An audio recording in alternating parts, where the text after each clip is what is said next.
অনেক ইচ্ছেই তো মনে উকি দেয়। ইচ্ছেগুলোকে সাজাতে গিয়ে অনেক সময় জীবন হয়ে পড়ে ছন্ন ছাড়া। কোন ইচ্ছাকে বেশি ইম্পর্ট্যান্স আর কোনটা কম ইম্পর্ট্যান্স দিতে হবে সেটাও কিন্তু জানা থাকাটা জরুরি, নয়তো জীবন ইচ্ছেতেই দিশেহারা।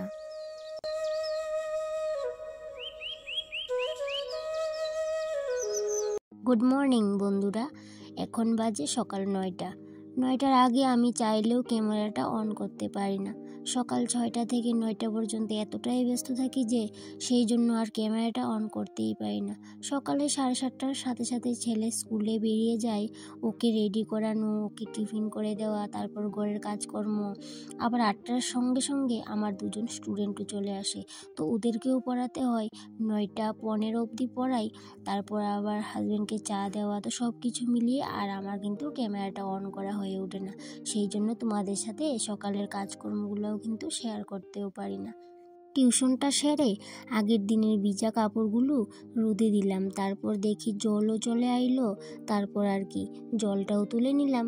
আবার এইদিকে সকালবেলা একটু ট্যাংরা মাছ রাখা হয়েছিল, ওইগুলারও কাইটটা কুটে ধুইয়ে রাখলাম। তার সাথে সাথে ঘর দুয়ার মুছা, উঠান বাড়ি ঝাড় দেওয়া সব কিছুই কিন্তু কইরা নিছি দ্রুতগতিতে কাজগুলো যদি না করি আমি আর ঘড়ির কাঁটার লগে দৌড়ে পারি না। সারাদিন ঘড়ির লগে কম্পিটিশন কিন্তু লাগেই থাকে, কে আগে জিততে পারে, আমি না ঘড়ি। তো উঠানটা ঝাড়ু দিতেছি, অনেকটাই দেরি হয়ে গেছে, রৌদ্রও উঠে গেছে, কিন্তু উঠান কিন্তু ঝাড় দিতে লাগে ওই যে সূর্য ওঠার আগে।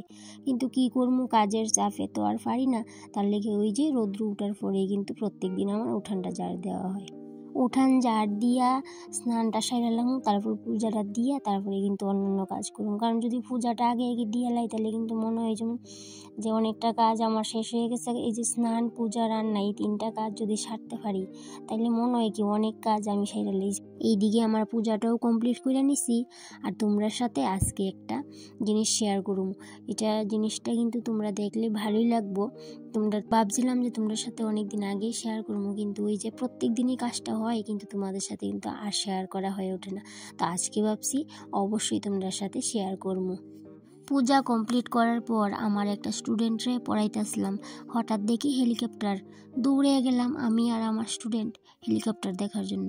আর আমার স্টুডেন্ট একদম ছোট্ট, হেরে খুশি করবার জন্য কিন্তু ওই যে হেলিকপ্টারটা দেখতে গেছি বাইরে। একজন মন্ত্রী আইছিল এই হেলিকপ্টারটা দিয়া, কেন্দ্রীয় মন্ত্রী অমিত শাহজি তাই নিয়ে আইছিল মনে হইতাছে না, তাই নিয়ে আইছিল। তো যে কোনো মন্ত্রী আইলেই কিন্তু ওই যে হেলিকপ্টারটা আমরা দেখতে পাই, একদম বাড়ির উপর দিয়া মনে হয় কি আমি যেমন কাছে হাত দিয়ে লাগতাম এরকম, এত কাজ দিয়ে যায়। তো যাই হোক, এদিকে দেহ ভাঙ্গাচুরা তাই নিয়ে আইসে। তো বাড়ির যত ভাঙ্গাচুরা জিনিস আছে সব কিছু বিক্রি করে লিতেছে, এই যে কলসি, বালতি, ছাতি, লাডি যা আছে, স্টোভ, ছেলের সাইকেল, ছেলের ছোটো থাকতে রুয়াকার সব কিছুই বিক্রি করে লাইছি। আর এদিকে দেখো তাই নিয়ে এই যে টিন বাঁধতে গিয়ে হাত লাইছে কাইটটা। তো এখন ঘর থেকে একটা কাপড় টুকরা এনে দিলাম, হাতটা বাঁধলো, কারণ অনেকটাই রক্ত বাড়িতেছে। তো আমি কইতেছি দাদা হাতটা বেঁধালান। তো যাই হোক, এই যে এইগুলো এত কিছু দিয়েও কিন্তু বেশি টাকা বিক্রি করতে পারছি না, অল্প টাকায় বিক্রি করলাম। বাড়ির জাবরাও কিছু পরিষ্কার হইলো, হাত খরচাটাও একটু বাড়িল। তো এইদিকে রান্নার পর, খাওয়া দাওয়ার পর আবার অনেকগুলা বাসন বাড়িল, যা কিন্তু প্রত্যেক দিন বাইরে, অনেক বাসন বাইরে, ধুইতে যেমন শেষ হয় না।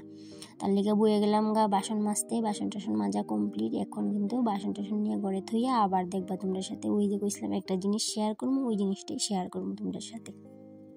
একটা বয়সের পর কারোরই কিন্তু মনের মধ্যে অত ইচ্ছা উকি দেয় না। তা আমারও মনে হয় এরকম, যে এখন কিন্তু মনের মধ্যে কোনো ইচ্ছা উকি দেয় না।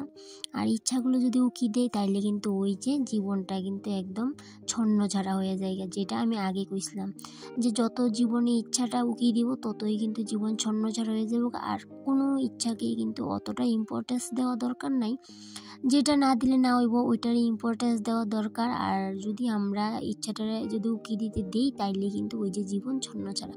তো যাই হোক, এখন কিন্তু আমারও অতটা কিন্তু ইচ্ছা উকি দেয় না মনের মধ্যে। আর ইচ্ছাটা উকি দেয় না দেখেই মন হইতাছে একটু শান্তিতে থাকতে পারতাছি আর কি। এই যে কাজকর্ম নিয়ে থাকি এটাই যেমন অনেকটাই খুশি লাগে।